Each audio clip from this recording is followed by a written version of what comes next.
নমস্কার বন্ধুরা, টুম্পার রান্নাঘরে আপনাদের সবাইকে স্বাগত।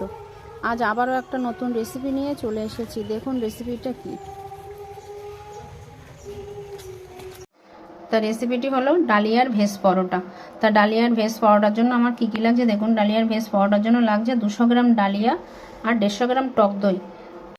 তা ডালিয়ার এই ভেজ পরোটার জন্য আমি ফার্স্টে ডালিয়াটা খুব ভালোভাবে ধুয়ে নেব। এই যে দেখুন আমি ডালিয়াটা 4 থেকে 5 বার ধুয়ে নিয়েছি।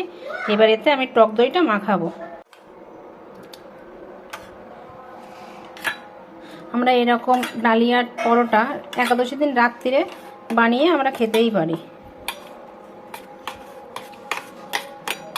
এটা 4-5 ঘন্টা ভিজিয়ে রাখার পরে পরোটাটা বানালে খুব ভালো হয়।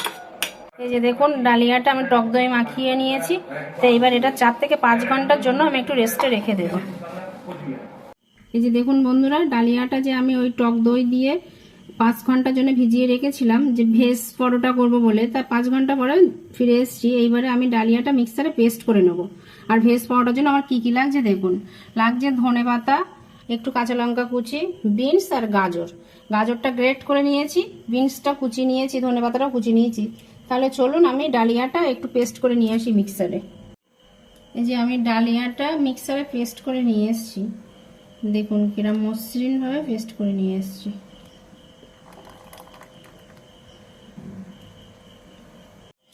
এই যে দেখুন ডালিয়ার ঘনত্বটা এইরকম থাকবে। এবার এর মধ্যে আমার ওই যে সবজিগুলো পড়বে, এইবারে একে একে আমি সবজিগুলো দিতে থাকবো। দিয়ে দেব গাজর,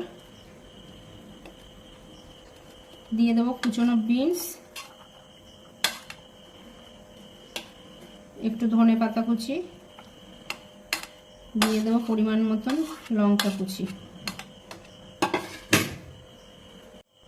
দিয়ে দেবো পরিমাণ মতন সন্দেহ লবণ।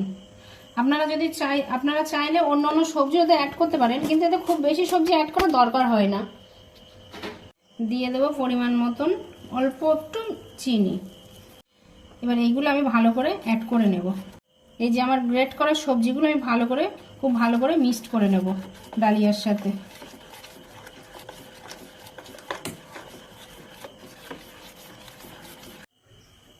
এই যে দেখুন আমি চাটু বসিয়ে দিয়েছি। এবার এতে দিয়ে দেবো পরিমাণ করে সাদা তেল। এই যে দেখুন তেলটা আমার গরম হয়ে গিয়েছে। এবার তেলটা আমি একটু চাটু সারাদিকে একটু ব্রাশ করে নেব, তাহলে কি হবে আর এই ডালিয়ার এই গ্রেটগুলো ওতে লাগবে না। এবার এতে আমি আস্তে আস্তে ব্যাটারটা দেবো, 2 হাতা ব্যাটার দেবো, দিয়ে সারাদিকে পাতিয়ে দেবো।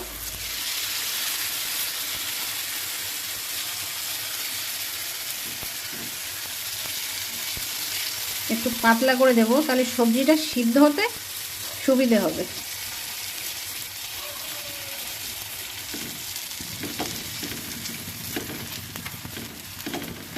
এই যে দেখুন বন্ধুরা, আমার এইবারে আমি এই ডালিয়ার পরোটাটা উল্টাবো। তো আমার 1 পিঠ এই যে ওপরে দেখুন যে আমি ব্যাটারটা দিয়েছিলাম, ব্যাটারটা আস্তে আস্তে টেনে পুরো শুকনো হয়ে গেছে। এবার দেখুন উল্টিয়ে দিচ্ছি, দেখুন কত সুন্দর হয়েছে। এরকম আমরা যদি একাদশীর দিনে রাতে হোক দুপুরে হোক যদি এরকম ডালিয়ার এরকম ভেজ পরোটা বানিয়ে খাই, তা মনে হয় আমাদের সবার শরীরে উপকার, আরও খেতেও ভালো লাগবে। এরকম ভেজ পরোটা যদি আপনারা বাচ্চাদেরও বানিয়ে দেন, বাচ্চাটাও খেতে তো অবশ্যই পছন্দ করবে, আর বাচ্চাদের শরীরের দিক থেকে খুব উপকার। বিনস, গাজর, ধনেপাতা সব রকম, আর ডালিয়াটা তো উপযুক্ত উপকারী। এই যে দেখুন বন্ধুরা, এই ডালিয়ার পরোটাটা আমার সম্পূর্ণভাবে একটা কমপ্লিট হয়ে গিয়েছে। দেখুন এপিট ওপিট কত সুন্দরভাবে, গ্যাসটা একদম লো ফ্লেমে দিয়ে আস্তে আস্তে ভাবে করেছি। সবজিগুলোও পারফেক্ট সিদ্ধ হয়ে গিয়েছে। দেখুন আর কোনো জায়গায় কাঁচা নেই, এপিট ওপিট কত সুন্দর হয়েছে। তো এইবারে আমি তুলে নেব। এইবারে আমি বাকিগুলো আস্তে আস্তে করে নেব। এই যে দেখুন বন্ধুরা, আমার ডালিয়ার ভেজ পরোটা সম্পূর্ণভাবে কমপ্লিট হয়ে গিয়েছে। আপনারা এটা শুধুও খেতে পারেন, কি আপনারা আলুর তরকারি দিয়ে যে কোনো ভাজা দিয়েও খেতে পারেন। তা আপনারাও বাড়িতে অবশ্যই একাদশীতে যে কোনো উপসে আপনারা ট্রাই করে দেখবেন। যদি ভালো লাগে আমাকে অবশ্যই কমেন্ট করবেন, আর আমার ভিডিওটিকে একটি লাইক কমেন্ট শেয়ার করবেন, আমার চ্যানেলটিকে সাবস্ক্রাইব করে দেবেন। আমার ভিডিওটি দেখার জন্য আপনাদের সবাইকে অসংখ্য ধন্যবাদ।